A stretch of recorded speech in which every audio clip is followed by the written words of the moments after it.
Here we're solving a probability problem involving dice. If we roll one die 5 times, what's the probability that you obtain exactly 2 4s? We're going to start by determining the total number of elements in our sample space.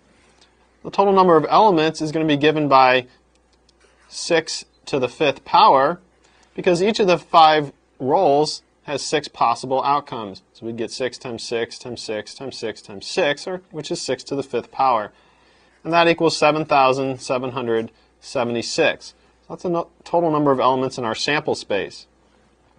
If we consider the rolls as a sequence of 5 slots, so we'll get some positions again, just to keep in mind what we're doing, then the number of ways to position 2 4s, because we're looking for 4s, the number of ways we can position those 2 4s in our 5 slots is going to be given by C 5, 2. So we have 5 slots, and we're going to choose 2 of those. C 5, 2 is equal to 5 factorial over 2 factorial times 3 factorial,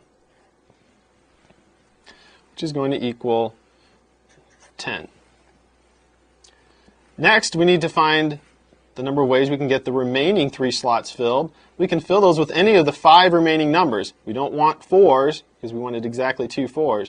So there are 5 remaining numbers we can put in each of the 3 remaining slots. Since repetitions are allowed, that's going to be 5 times 5 times 5, or 5 cubed, which is 125.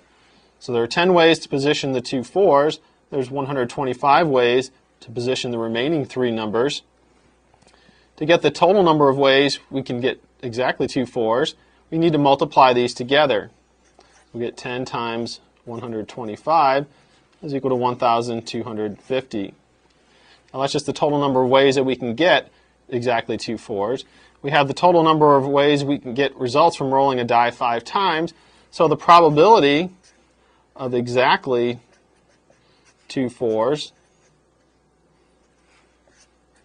is equal to 1,250, it's the number of ways of getting 2 4s, divided by 7,776, which is the total number of ways we can roll a die 5 times, and we'll get that that's approximately equal to 0.1608.